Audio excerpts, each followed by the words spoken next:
ആദരണീയനായ അധ്യക്ഷൻ reverend father John Mannarath, you have got a wonderful person to lead you.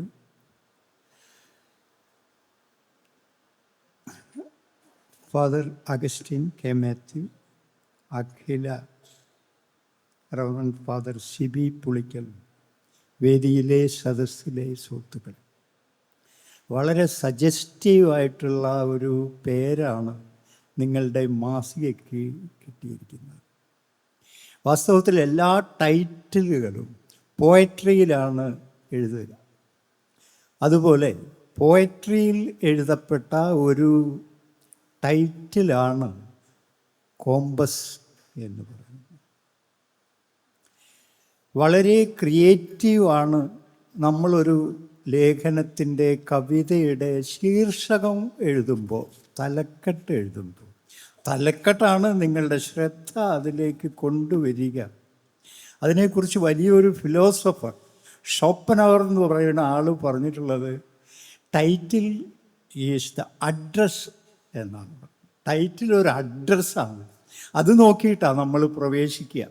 ഈ പുസ്തകത്തിൽ, ഈ മാഗസിനിൽ എവിടെയെല്ലാം എത്തിച്ചേരാം എന്നതിൻ്റെ സൂചകമാണ് വാസ്തവത്തിൽ ഇതിൻ്റെ ടൈറ്റിൽ കൊടുക്കുമ്പോൾ നോക്കിക്കോളൂ. ഐഡിയ എന്ന് പറയുന്ന ഒരു ഫോൺ കമ്പനി. അപ്പോൾ എന്ത് പേര് കൊടുക്കും? അങ്ങനെ അവർ ആവശ്യപ്പെട്ടിരിക്കാം. അങ്ങനെ മനോഹരമായ ഒരു പേര് കിട്ടുന്നു. An idea can change your life എന്ന് പറഞ്ഞിട്ട് ഒരു പരസ്യവാചകവും ഉപയോഗിക്കാൻ സാധിക്കുന്നു. എത്ര മനോഹരമായിട്ടുള്ള ഒരു ടൈറ്റിൽ. അടുത്ത ദിവസം അഡ്രസ്സ് എന്ന് പറഞ്ഞിട്ട് ഞാനൊരു ടെക്സ്റ്റൈൽ കമ്പനിയുടെ ടൈറ്റിൽ കണ്ടു. ഞാൻ അത്ഭുതപ്പെട്ടു പോയി. എത്ര ബുദ്ധിപൂർവമാണ്, എത്ര ഭാവനാപൂർവമാണ് ഒരു ടെക്സ്റ്റൈൽ കമ്പനിക്ക് അഡ്രസ്സ് എന്ന പേര് കൊടുത്തിട്ടുള്ളത്. 2 പേര് ഇതിലെ കടന്നു പോകാമെന്ന് വിചാരിച്ചോളൂ. അപ്പോൾ ഈ ആൾക്കറിഞ്ഞുകൂടാ ആരാണ് എന്ന്. നമുക്ക് അയാളെക്കുറിച്ച് ചോദിക്കുകയും വേണം. അപ്പോൾ നമ്മൾ പറയും, പച്ച ഉടുപ്പിട്ട ഒരാൾ ഇതിലെ പോയി, ആരാ കണ്ടിരുന്നോ എന്ന് ചോദിക്കും. തൽക്കാലത്തേക്ക് അയാളുടെ അഡ്രസ്സ് എന്തായിത്തീരുന്നു? ഈ പച്ച ഉടുപ്പ് ആയിത്തീരുന്നു. മാത്രവുമല്ല, ഈ അഡ്രസ്സ് നമ്മുടെ ടേസ്റ്റിൻ്റെ ഒരു റിഫ്ലക്ഷനാണ്. നമ്മളൊരു നിറം തിരഞ്ഞെടുക്കുമ്പോൾ, ഒരു വസ്ത്രം തിരഞ്ഞെടുക്കുമ്പോൾ, അത് എൻ്റെ ടേസ്റ്റിൻ്റെ ഒരു പ്രസൻറ്റേഷൻ കൂടിയായിത്തീരണം എന്ന് നമ്മൾ വിചാരിക്കും. അപ്പോൾ അങ്ങനെ നമ്മുടെ ഐഡൻറ്റിറ്റിയുടെ ഒരു റിഫ്ലക്ഷനാണ് നിങ്ങളുടെ ഡ്രസ്സ് എന്ന് പറയുന്ന ഒരു ഐഡിയ അതിനകത്ത് ഇരിക്കുന്നു. തീർന്നിട്ടില്ല. ഒരാൾ മരിച്ച് അജ്ഞാതമാണ്. അങ്ങനെ ശരീരം കിട്ടിയാൽ പോലീസുകാർ നോക്കും എന്തെങ്കിലും അടയാളമുണ്ടോ. അപ്പോൾ നിങ്ങളുടെ ബ്രാൻഡ് മനസ്സിലാകുന്നു, അല്ലെങ്കിൽ ടൈലറുടെ അടയാളം മനസ്സിലാകുന്നു. അതിനെ മുൻനിർത്തി അന്വേഷിക്കുന്നു. നിങ്ങളുടെ അഡ്രസ്സാണ് നിങ്ങളുടെ ഡ്രസ് എന്ന് അർത്ഥം.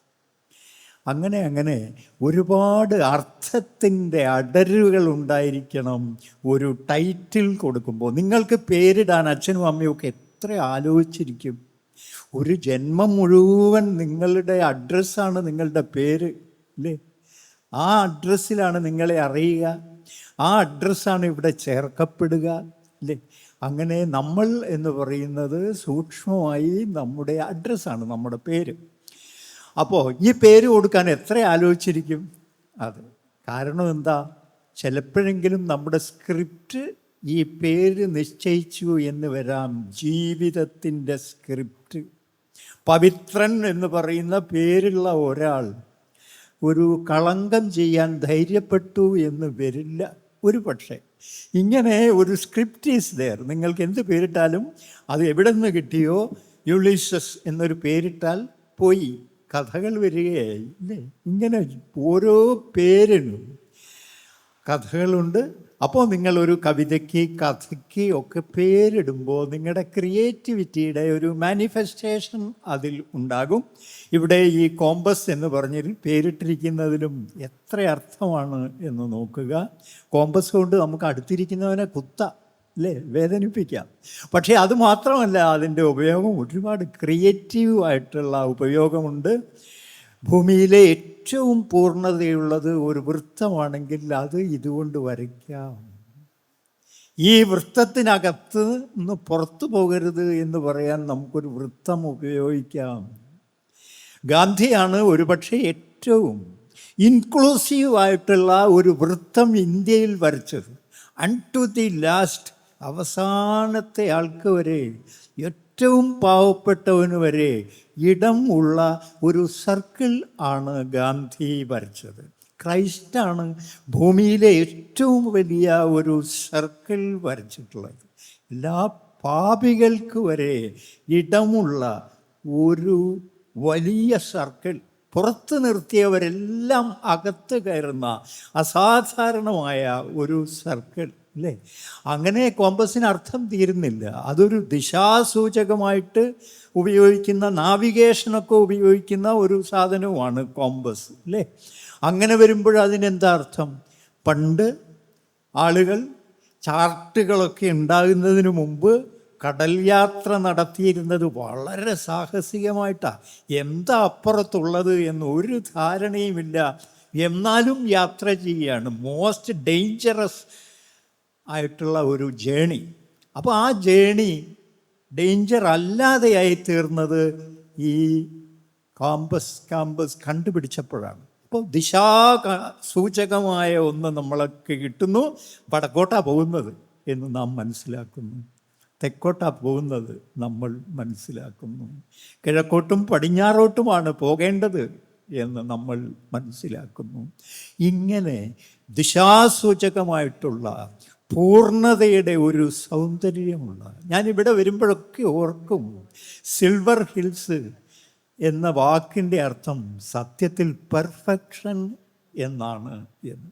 എന്തൊരു പെർഫെക്ഷനാണ് നിങ്ങളുടെ ഈ സ്ഥാപനത്തിലെ ഓരോ പ്രവർത്തനങ്ങൾക്കും എന്ന്. അങ്ങനെ കോമ്പസ് ഒരു പെർഫെക്ഷനിലേക്ക് ഊന്നുന്നു, ദിശകളിലേക്ക് ഊന്നുന്നു. ഇതിൽ അവസാനം എമിലി ഡിക്കിൻസൻ്റെ ഒരു കവിത കൊടുത്തിരിക്കുന്നു, ഹോപ്പ് എന്ന് പറയുന്നത്. അതൊക്കെ വളരെ ബുദ്ധിപൂർവമാണ് ഇതിൻ്റെ എഡിറ്റേഴ്സ് ചെയ്തിരിക്കുന്നത്. അതാകട്ടെ ഒരു മരക്കൊമ്പിലിരിക്കുന്ന പക്ഷിയുടെ പാട്ട്. വാക്കുകളില്ല, ശബ്ദം മാത്രം. വാക്കുകൾക്കുള്ള പരിമിതി എന്താ? അത് ഓരോ ദേശത്തിന് മാത്രമേ മനസ്സിലാവൂ. സൗണ്ടാണെങ്കിൽ യൂണിവേഴ്സലാണ്. അതുകൊണ്ട് ഈ ശബ്ദം, അതാകട്ടെ എമിലി ഡിക്കിൻസൺ പറയുകയാണ്, ഭാവിയിലേക്ക് വ്യാപിക്കുന്ന ശബ്ദം എന്ന്. അങ്ങനെ മനോഹരമായിട്ടുള്ള ഹോപ്പ് എന്ന ഒന്നോടുകൂടി അവസാനിക്കുന്നു ഈ മാഗസിൻ. നിറയെ ചിത്രങ്ങൾ, കവിതകൾ, പ്രഭാഷണങ്ങൾ, ഫോട്ടോകളാണല്ലോ പുതിയ കാലത്തിൻ്റെ. അപ്പോൾ നമ്മൾ സർക്കിളിനെ കുറിച്ചാണ് പറയുന്നത്. അപ്പോൾ സർക്കിളിൽ ഇപ്പോൾ സെൽഫിയൊക്കെ വന്നിട്ട് അധിക കാലമൊന്നും ആയിട്ടില്ല അല്ലേ? സെൽഫി വന്നതുകൊണ്ട് എന്താ സംഭവിച്ചത്? അതുവരെ ഫോട്ടോ എടുക്കുന്ന ആൾ ഫോട്ടോവിൻ്റെ പുറത്തായിരുന്നു അല്ലേ? സെൽഫി വന്നപ്പോൾ ഫോട്ടോവിനകത്തായി തീർന്നു. മറ്റൊന്നുകൂടി ഉണ്ട്. നിങ്ങൾക്ക് സെൽഫി എടുക്കാൻ ഇത്ര ഇഷ്ടം എന്താ? നിങ്ങൾക്ക് ഫോട്ടോ എടുക്കുന്നതിനേക്കാൾ സെൽഫി എടുക്കാനാണ് ഇഷ്ടം. എന്തുകൊണ്ടാണ്? അത് മുമ്പ് നമുക്ക് സാധ്യമല്ലായിരുന്നു എന്നത് ഒരു കാരണം. പക്ഷെ ഒരു കാരണമല്ല അതിൽ പ്രധാനം. നിങ്ങൾ സെൽഫി എടുത്താൽ എന്താ ഉണ്ടാവുക? എടുത്ത ആളുടെ ചിത്രമാണ് വലുത്. മനസ്സിലായില്ലേ? ഫോട്ടോഗ്രാഫിൽ എല്ലാവരും തുല്യമായിരിക്കുന്നു അല്ലേ? സെൽഫിയിൽ ഞാൻ വലുതും ഞാൻ സെൻറ്ററും ആയിരിക്കുന്നു. എന്നെ പ്രതിയാണ് എൻ്റെ ചുറ്റുമുള്ള ആളുകൾ. നമ്മുടെ പ്രൈം മിനിസ്റ്റർ അമേരിക്കയിൽ പോയിട്ട് ഫോട്ടോ എടുക്കുമോ? ഇല്ല. അദ്ദേഹം എന്തെടുക്കും? സെൽഫി എടുക്കും. കാരണം ഇന്ത്യൻ പ്രൈം മിനിസ്റ്റർ സെൻട്രൽ വരുന്ന ഒരു ദൃശ്യം അതായാൽ സൃഷ്ടിക്കും. അത് നമുക്കും സന്തോഷം, അദ്ദേഹത്തിനും സന്തോഷം. അപ്പോൾ ഈ സാധനം വന്നതോടുകൂടി ഈ വ്യക്തി സെൻറ്ററായി തീർന്നു. പക്ഷെ അതിനൊരു പ്രശ്നമുണ്ട്. എന്താ പ്രശ്നം? അതൊരു സെൽഫ് എക്സിബിഷനാണ്, നമ്മളെ കാട്ടലാണ്. കുറച്ച് കഴിയുമ്പോൾ നമുക്ക് മടുക്കും. കാരണം നമ്മൾ നമ്മളെ അത്രയൊന്നും പ്രതിനിധീകരിക്കുന്നില്ല. നമ്മുടെ ബാഹ്യരൂപമല്ല ഇത്. ഒരാൾ പാട്ട് പാടുമ്പോൾ ഈശ്വര ഈ കുട്ടി ഇങ്ങനെ പാടുമോ എന്ന് നാം തിരിച്ചറിയുമ്പോൾ, അയാളുടെ ക്രിയേറ്റിവിറ്റിയുടെ ഒരു രൂപം റിവീൽ ചെയ്യുമ്പോൾ അപ്പോഴാണ് അയാളെ നാം തിരിച്ചറിയുന്നത്. എന്തൊരു ജീനിയസാണ് ഈ കുട്ടി. അയാൾ നൃത്തം ചെയ്യുമ്പോഴാണ് നാം തിരിച്ചറിയുന്നത്. അതുകൊണ്ട് ഈ ജെന്യുൻ ആയിട്ടുള്ള, അതിൽ നിന്നാണ് ജീനിയസ് എന്ന് പറയുന്ന വാക്ക് ഉണ്ടാകുന്നത്. ജെന്യുൻ ക്രിയേറ്റിവിറ്റി ആവിഷ്കരിക്കാൻ സെൽഫി ഒന്നും പറ്റില്ല. സെൽഫി നമ്മുടെ ഈ ബാഹ്യരൂപം ആവിഷ്കരിക്കാനേ പറ്റൂ. അതുകൊണ്ട് ആ ബാഹ്യരൂപത്തിൽ നിങ്ങളില്ല. You are more than you. ആ you are more than you എന്നതിൻ്റെ ആവിഷ്കാരത്തിന് നിങ്ങൾ എന്ത് ചെയ്യും?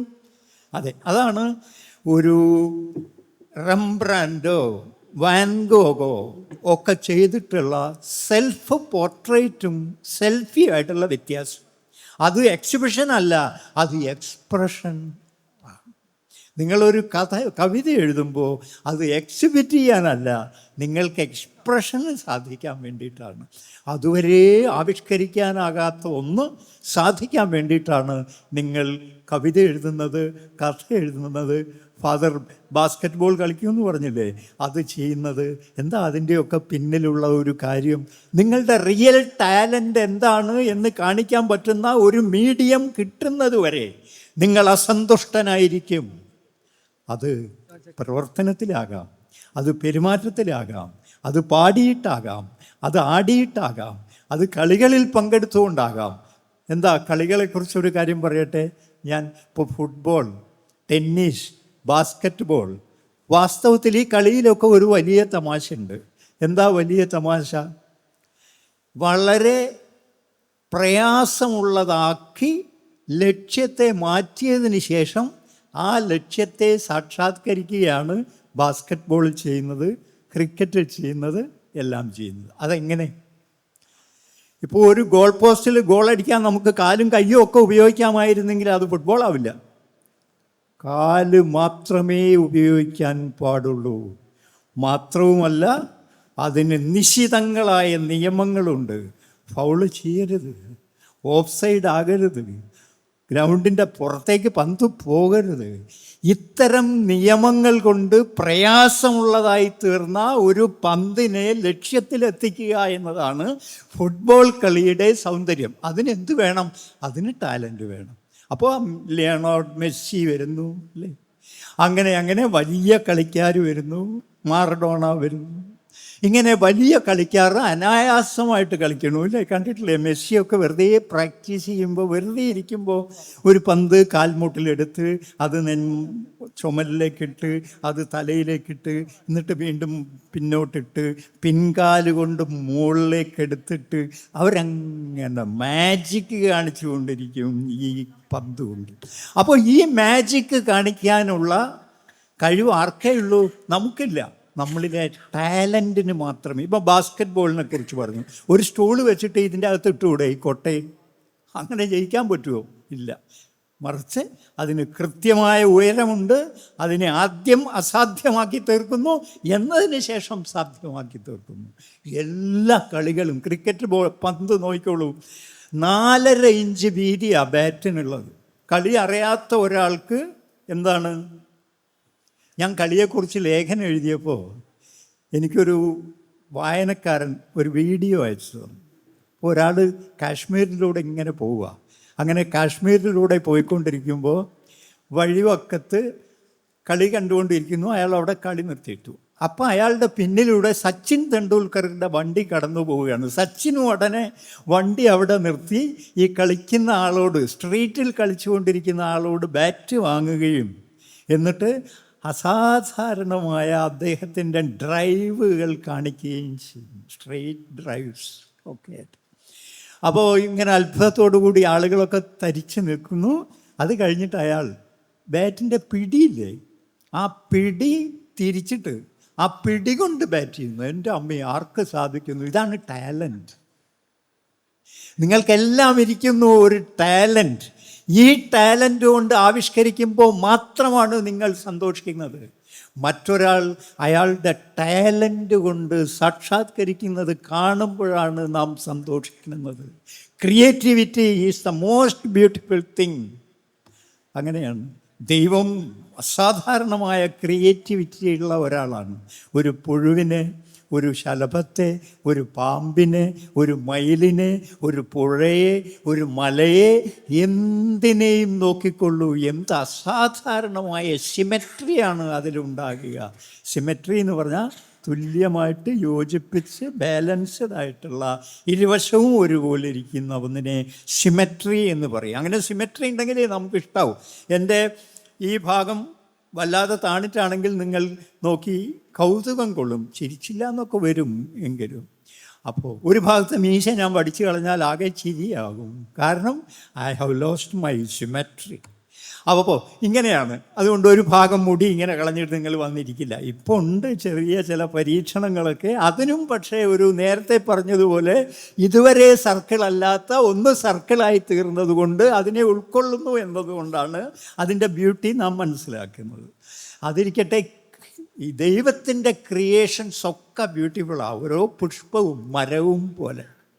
പക്ഷേ മനുഷ്യൻ്റെ കാര്യത്തിലോ ദൈവം സൃഷ്ടിച്ച ആകെ വിരൂപമായിട്ടുള്ള ഒറ്റ സൃഷ്ടിയേ ഉള്ളൂ, അത് ഹ്യൂമൻ ബീയിങ് ആണ്. ശലഭമല്ല, പുഴുവല്ല. പുഴുവൊക്കെ എന്ത് രസമല്ലേ, അതിൻ്റെ കണ്ണും അടുത്ത് നിന്ന് നോക്കിയാൽ, ക്ലോസപ്പിൽ നോക്കിയാൽ എന്ത് അഴകാണ് ഒരു പുഴുവിന് പോലും.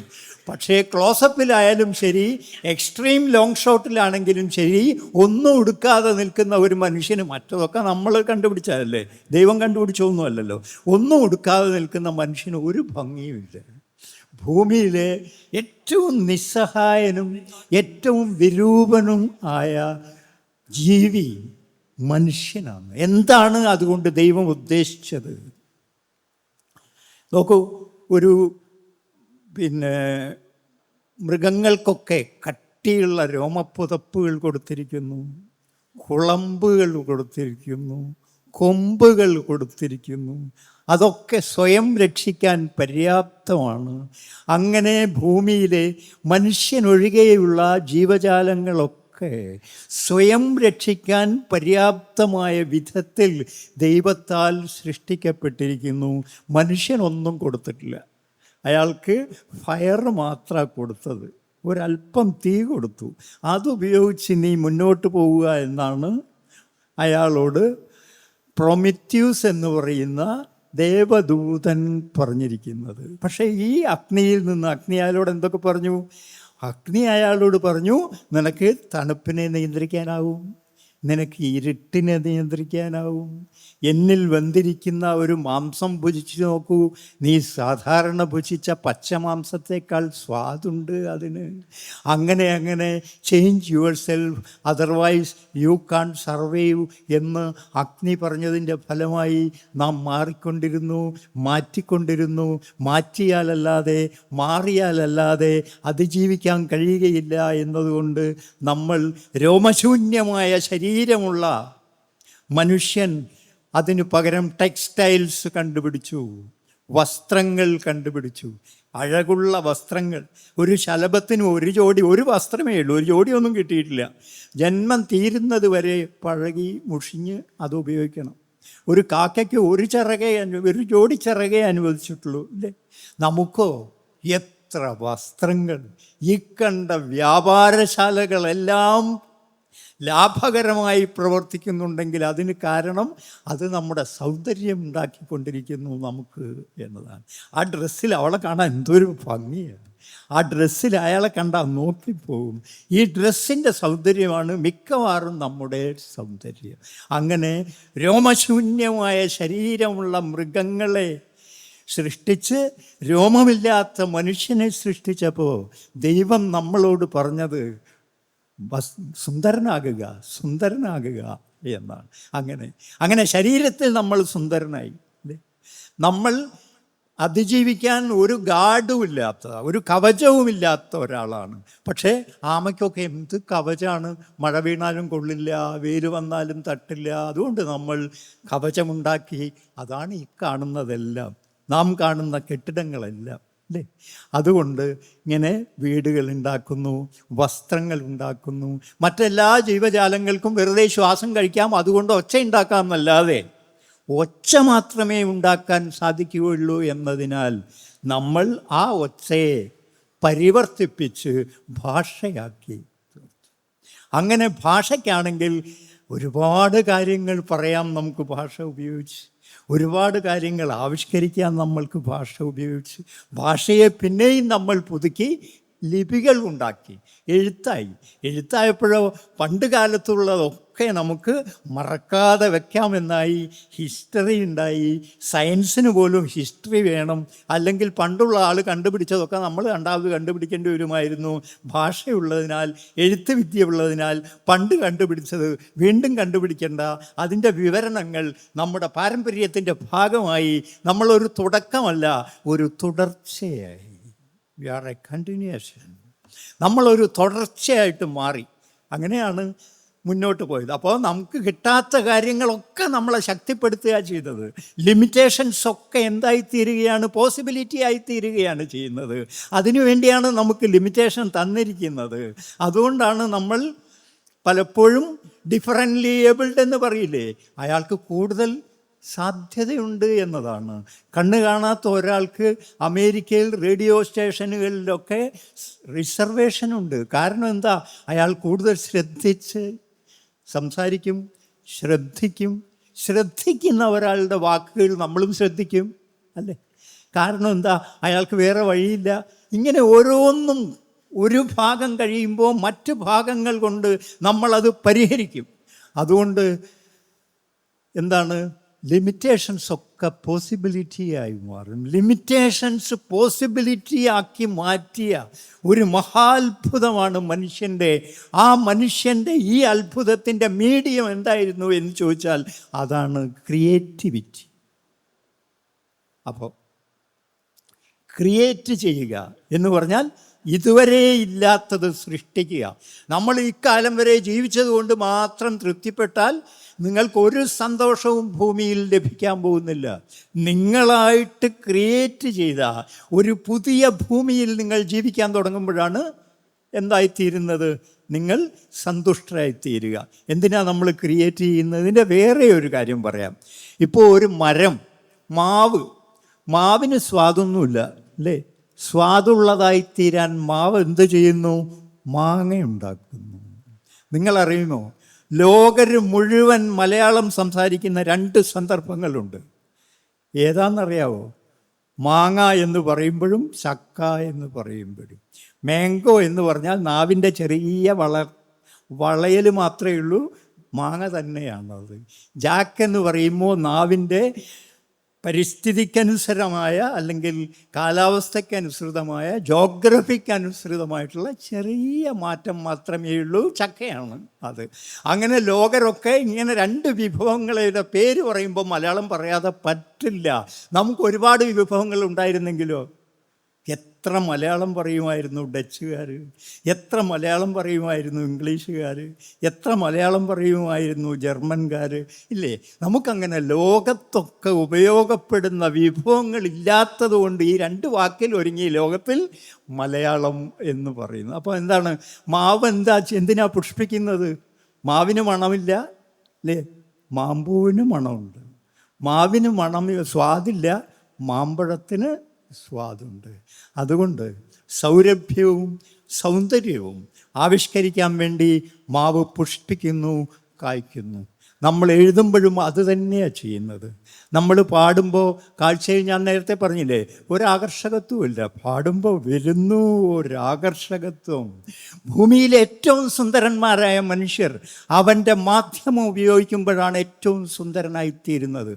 ഇന്നലെ മരിച്ചിരിക്കുന്ന ജയചന്ദ്രനൊക്കെ പാടുമ്പോൾ എന്തൊരഴകാണ്. സക്കീർ ഹുസൈൻ എന്തൊരു ഘോഷത്തിൽ മുഴുകുമ്പോൾ മുടിയൊക്കെ ഇട്ടങ്ങോട്ട് കിടക്കി എന്ത് രസകരമായിട്ടാണ് നമ്മൾ അത് ആസ്വദിച്ചത്. അപ്പോൾ നമുക്കറിയാം ഭൂമിയിലെ ഏറ്റവും സുന്ദരനായ മനുഷ്യൻ സക്കീർ ഹുസൈനായിരുന്നു എന്ന്, അല്ലേ? ഇങ്ങനെയാണ് ഓരോരോ കാര്യങ്ങളിലും നമ്മുടെ ക്രിയേറ്റിവിറ്റി നാം ഉപയോഗിക്കുമ്പോൾ, അത് സർവർക്കും സ്വീകാര്യമാകുമ്പോൾ we are becoming the most beautiful and handsome figures. എന്താണ് സത്യം? അങ്ങനെ നമ്മൾ വളരെ സുന്ദരന്മാരും സുന്ദരികളുമായി തീരാൻ വേണ്ടി എന്ത് ചെയ്യുന്നു? കവിത എഴുതുന്നു, കഥ എഴുതുന്നു, ചിത്രം വരയ്ക്കുന്നു, സംഗീതം ആലപിക്കുന്നു, ഇങ്ങനെ ഓരോരോ നൃത്തം വയ്ക്കുന്നു, ഓരോരോ മേഖലകളിൽ പ്രവേശിക്കുന്നു. അപ്പോഴും നമ്മൾക്ക് സൗന്ദര്യം ഇങ്ങനെ വർദ്ധിച്ചു കൊണ്ടിരിക്കുകയും ചെയ്യുന്നു. അത് നമുക്ക് വലിയ സാക്ഷാത്കാരമാണ്. കാരണം എന്താ? നമ്മൾ ഏറ്റവും കൊതിക്കുന്നത് ബ്യൂട്ടിഫുൾ ആകാൻ വേണ്ടിയിട്ട്. എന്താ അതിന് കാരണം? നമ്മളെ മാത്രമാണ് ബ്യൂട്ടിഫുൾ അല്ലാതെ സൃഷ്ടിച്ചത്. അതുകൊണ്ട് നമുക്ക് പ്രതികാര ബുദ്ധിയുണ്ട്. ആ പ്രതികാര ബുദ്ധി സാക്ഷാത്കരിക്കാൻ വേണ്ടി നമ്മളിങ്ങനെ സൗന്ദര്യം സൃഷ്ടിച്ചു കൊണ്ടേയിരിക്കുന്നു. ഒരു 4-5 കസേര ഒന്ന് അങ്ങോട്ട് തിരിഞ്ഞാൽ നമുക്ക് ഇഷ്ടമല്ല, വന്നിട്ട് അതിന് നേരെയാക്കും. അതിനാണ് ഞാൻ നേരത്തെ സിമെട്രി എന്ന് പറഞ്ഞത്. അങ്ങനെ ഒരടുക്കുണ്ട്. അതുകൊണ്ടാണ് ഞാൻ സിൽവർ ഹിൽസ് സ്കൂളിൽ ഒരു പെർഫെക്ഷൻ ഉണ്ട് എന്ന് പറയുന്നത്. ഒരു മട്ടുണ്ട്, അതൊക്കെ അറിയാവുന്ന ഒരു പ്രിൻസിപ്പളുണ്ട്. അതുകൊണ്ടൊക്കെയാണ് ഇതൊരു വ്യത്യസ്തമായ കഥയാവും. അങ്ങനെ ആയിത്തീരണം. ഇതിൻ്റെ ഒക്കെ പിന്നിൽ ബി ബ്യൂട്ടിഫുൾ എന്ന് പറയുന്ന ഒരു തത്വശാസ്ത്രമാണ് ഉള്ളത്. അതുകൊണ്ട് നമ്മൾ ഈ ചെടി പൂവാകുമ്പോൾ ചെടിയേക്കാൾ എത്ര അഴകാണ് അതിന്, അല്ലേ? നമ്മൾ പാടുമ്പോൾ നമ്മളെക്കാൾ എത്ര അഴകാണ് നമുക്ക്, അല്ലേ? റിസൾട്ട് എന്നാണ് പറയുക നിങ്ങളുടെ റിസൾട്ടിന്, അല്ലേ? റിസൾട്ട് എന്ന് പറഞ്ഞാൽ അതിൻ്റെ മലയാളം എന്താ?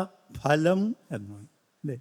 മരത്തിൽ ഫലം ഉണ്ടാകുന്നത് പോലെ ആയിരിക്കണം നിങ്ങളുടെ വിദ്യാർത്ഥി ജീവിതത്തിൽ റിസൾട്ട് എന്നാണ് അതിൻ്റെ അർത്ഥം. പക്ഷേ അങ്ങനെ സാധിക്കില്ല. നമുക്ക് അതേ ഫലം ഉണ്ടാക്കാൻ കഴിയുന്ന ആളുകളുണ്ട്. മാത്രമല്ല അതിൽ നമ്മുടെ മുഴുവൻ ടാലൻറ്റും നമുക്ക് പുറത്തെടുക്കാൻ സാധ്യമല്ല. പഠനത്തിൽ ചിലർക്ക് പറ്റിയേക്കാം, എന്നാലും അപൂർണതയാണ് അവിടെയും ഫലം. പക്ഷേ നമ്മൾ മറ്റ് റിസൾട്ടുകൾ നമുക്കുണ്ടാക്കാൻ കഴിയും. പാടി, ആടി, എഴുതി, വരച്ച് ഉണ്ടാക്കാൻ കഴിയുന്ന റിസൾട്ടുകൾ നമ്മളെ നമ്മുടെ പരീക്ഷാഫലത്തേക്കാൾ റെപ്രസെൻ്റ് ചെയ്യും, പ്രതിനിധീകരിക്കും. A+ ഒക്കെ ഒരുപാട് ആൾക്ക് കിട്ടിയിട്ടുണ്ട്. പക്ഷെ ഇങ്ങനെ ഒരു ചിത്രം ആര് വരച്ചിരിക്കുന്നു? റാങ്കൊക്കെ ഒരുപാട് ആൾക്ക് കിട്ടിയിട്ടുണ്ട്. പക്ഷേ ഇങ്ങനെ പാടാൻ ആർക്ക് കഴിയുന്നു? ജയചന്ദ്രനൊക്കെ എന്തൊരു ആകർഷകമായിട്ടാണ് നമ്മുടെ മനസ്സിൽ സ്ഥിരവാസം ചെയ്യുന്നത്. ഇന്നലെ കേട്ട പാട്ടുകൾ പിന്നീട് കേൾക്കുമ്പോൾ ഇന്നത്തെ എല്ലാ അനുഭവങ്ങളോടും അത് യോജിച്ച് നിങ്ങളിൽ നൊസ്റ്റാൾജിയ വർക്കൗട്ട് ചെയ്യുന്നു. ഇവിടെ കോളേജ് ഡേയും സ്കൂൾ ഡേ ഒക്കെ ഉണ്ടാവില്ലേ? സ്കൂൾ ഡേ ഉണ്ടാവും, ആനുവൽ ഡേ ഉണ്ടാവും, യൂത്ത് ഫെസ്റ്റിവൽ ഉണ്ടാവും. ആ ദിവസങ്ങളിൽ നമുക്ക് എന്തൊരു ഹരമാണ്, അല്ലേ? ഇപ്പോൾ കലോത്സവം എന്തൊരു ഉത്സവമായിരുന്നു ഈ കഴിഞ്ഞത്. എന്ത് കാരണം? അത് ടാലൻസ് ഡേ ആയിരുന്നു. അത് നമ്മളെ വല്ലാതെ സന്തോഷിപ്പിച്ചു. സാധാരണ കുട്ടികൾ ഇതുവരെ കാണാത്ത വൈഭവത്തോടുകൂടി മിമിക്രി അവതരിപ്പിക്കുന്നു, ഇതുവരെ കാണാത്ത വൈഭവത്തോടുകൂടി നാടകത്തിൽ അഭിനയിക്കുന്നു, ഇതുവരെ കാണാത്ത ചുവടുകളോടുകൂടി നൃത്തം വയ്ക്കുന്നു. ഇതിൻ്റെ എല്ലാം ആഘോഷമായിത്തീരുന്നു. അവിടെ വെച്ച് നമ്മളൊരു പാട്ട് കേട്ടു എന്ന് വിചാരിച്ചോളൂ. കുറേ വർഷങ്ങൾ കഴിഞ്ഞ് നിങ്ങൾക്ക് വാർദ്ധക്യമൊക്കെ ആയി ആ സമയത്ത് ആ പാട്ട് വീണ്ടും കേൾക്കാനിടയായാൽ നിങ്ങളുടെ മനസ്സ് വേദന കൊണ്ട് നിറയും. ആ അനുഭൂതിക്ക് നാം നൊസ്റ്റാൾജിയ എന്ന് പറയും. ഭാവി കാലത്തിൻ്റെ ഈ നൊസ്റ്റാൾജിയ ആരെയാണ് ആകർഷിക്കാത്തത്? അതിനു വേണ്ടിയുമാണ്. അപ്പോൾ ഈ ക്രിയേറ്റിവിറ്റി എന്ന് പറയുന്നത് നമുക്ക് വേണ്ടിയല്ല, നമ്മളിൽ അവസാനിക്കുന്നതല്ല. ഒരു വലിയ വൃത്തം സൃഷ്ടിക്കാനുള്ള മഹാശ്രമത്തിൻ്റെ ഭാഗം ആണ്. അതുകൊണ്ട് നമ്മൾ എഴുതുന്നു, വരയ്ക്കുന്നു. ബി ക്രിയേറ്റീവ്, അതർവൈസ് നിങ്ങളൊരു ഹ്യൂമൻ ബീയിങ് അല്ല. നിങ്ങൾ സദാ ജാഗ്രതയുള്ളവരായിരിക്കണം. തോറ്റു കൊടുക്കാൻ പാടില്ല. ഉടുപ്പഴിച്ചാൽ അതിവിരൂപരാണ് നമ്മൾ എന്ന ബോധ്യം നിങ്ങൾക്കുണ്ടാകണം. നഗ്നമായി നിങ്ങൾക്കൊന്നും ചെയ്യാൻ കഴിയുകയില്ല എന്ന ബോധ്യം നിങ്ങൾക്കുണ്ടാകണം. നിങ്ങൾ സൃഷ്ടിക്കുന്ന ബ്യൂട്ടിയാണ് നിങ്ങൾ. അതുകൊണ്ട് ഏത് മേഖലയിലായാലും ശരി, ആസ്വാദനത്തിലായാലും മതി, അയാൾക്ക് വായിച്ചാൽ മനസ്സിലാകും. അത് മതി, അയാൾക്ക് നൃത്തം ആസ്വദിക്കാനാകും, അല്ലേ? ഇനി ഒരു ചെറിയ 2 കാര്യം പറഞ്ഞിട്ട് ഇതാ പ്രസംഗം അവസാനിപ്പിക്കുകയാണ്. ഞാനിപ്പോൾ സംസാരിക്കുന്നത് നിങ്ങൾ എന്തുകൊണ്ടാണ് കേട്ടത്? കാതുകൊണ്ടാണെന്ന് പറയും നിങ്ങൾ, ആണോ? ഞാൻ വേറൊരു ഭാഷയിലാണ് സംസാരിച്ചതെങ്കിൽ നിങ്ങൾ കാതുകൊണ്ട് കേൾക്കുമോ? ഞാനിവിടെ ചൈനീസ് ഭാഷയിലാണ് സംസാരിച്ചത് എങ്കിൽ നിങ്ങൾ ഒച്ച മാത്രമേ കേൾക്കൂ, വാക്കുകൾ കേൾക്കുകയില്ല, അല്ലേ? അതെന്തുകൊണ്ടാണ്? എന്ത് വേണം അപ്പോൾ ഞാൻ പറയുന്നത് കേൾക്കാൻ? നിങ്ങൾക്ക് മലയാള ഭാഷ ഇൻസ്റ്റാൾ ചെയ്ത ഒരു കാതു വേണം, അല്ലേ? അതെ, മലയാള ഭാഷ ഇൻസ്റ്റാൾ ചെയ്തിട്ടില്ലെങ്കിൽ നിങ്ങളത് കേൾക്കില്ല. ചെറുപ്പം മുതലേ അത് ഇൻസ്റ്റാൾ ചെയ്യുന്നു, വീട്ടിൽ നിന്നും ഒക്കെ ആയിട്ട് ഇൻസ്റ്റാൾ ചെയ്യുന്നു, അതുകൊണ്ട് നിങ്ങൾ കേൾക്കുന്നു. എന്നാലും നിങ്ങൾക്ക് ഒരു കവിത കേട്ടാൽ മനസ്സിലാകാൻ ഭാഷ ഇൻസ്റ്റാൾ ചെയ്താൽ ഈ ചെവി മതിയോ? പോരാ. എന്ത് വേണം? അതിന് സെൻസിബിലിറ്റി വേണം. മലയാളത്തിൽ അതിന് ഭാവുകത്വം എന്ന് പറയും. അപ്പോൾ സെൻസിബിലിറ്റി ഉള്ള ഒരാൾ കർണാട്ടിക് മ്യൂസിക് കേട്ടാൽ ഇങ്ങനെ ആനന്ദപരവശനായി ഇരിക്കും, ഒപ്പം പാടും. സെൻസിബിലിറ്റി ഇല്ലാത്ത ഒരാൾ കേട്ടാൽ എന്തൊക്കെയാണ് ഈ ഒച്ചപ്പാട് എന്ന് പറഞ്ഞ് തിരിഞ്ഞു പോകും, അല്ലേ?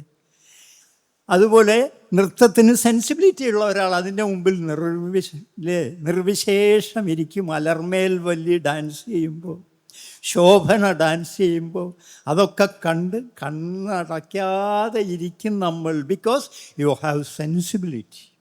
ഇങ്ങനെ നമ്മൾ സെൻസിബിലിറ്റി ഉള്ളതായി തീർന്നാൽ നമുക്ക് പിന്നെ ഒരു നിരാശയും ഏകാന്തതയും ഒന്നും ഉണ്ടാവില്ല. വയസ്സായ എന്ത് ചെയ്യും? നല്ല പാട്ട് കേട്ടാൽ മതി, നല്ല ഫുട്ബോൾ കളി കണ്ടാൽ മതി, നല്ല നാടകം കണ്ടാൽ മതി, നല്ല സിനിമ കണ്ടാൽ മതി. നല്ല സിനിമ കാണണമെങ്കിൽ സെൻസിബിലിറ്റി വേണം. അപ്പോൾ ഈ സെൻസിബിലിറ്റി കൊണ്ട് അനുഗ്രഹിക്കപ്പെടണം. അപ്പോൾ ഈ സെൻസിബിലിറ്റി ഉപയോഗിച്ചിട്ടാണ് നമ്മൾ കവിതയും കഥയൊക്കെ എഴുതുക, പാട്ട് പാടുക, ചിത്രം വരയ്ക്കുക. We need A sensibility. അതെങ്ങനെ ഉണ്ടാകും? ചെറുപ്പം മുതലേ നല്ല ചിത്രങ്ങളൊക്കെ കണ്ടിട്ടും ഗാലറികളൊക്കെ സന്ദർശിച്ചിട്ടും. അപ്പോൾ നമ്മൾ പതുക്കെ ഈ ലോകത്തിലെ ചിത്രങ്ങൾ, ഷേപ്പുകൾ, നിറങ്ങൾ ഒക്കെ മനസ്സുകൊണ്ട് ആസ്വദിക്കുകയും പതുക്കെ ഈ ദൈവത്തിലുള്ള ഒരു ശേഷി നമ്മളിലേക്ക് വരികയും you have with a divine fire എന്നായിത്തീരുകയും നിങ്ങളിൽ സെൻസിബിലിറ്റി പുഷ്പിക്കുകയും ആ സെൻസിബിലിറ്റി നിങ്ങളുടെ രചനകളിൽ പ്രത്യക്ഷപ്പെടുകയും ചെയ്യും. അത്തരം ഒരു സെൻസിബിലിറ്റി കൂടി ഉണ്ടാക്കാൻ നിങ്ങൾക്ക് കഴിയണം. അപ്പോൾ നമുക്ക് ശൂന്യതയില്ല എന്ന് അർത്ഥം. അതുകൊണ്ട് ഇവിടെ വരാനും സംസാരിക്കാനും ഇടയായതിൽ ഏറെ സന്തോഷിച്ചുകൊണ്ട് നിർത്തുന്നു. നന്ദി.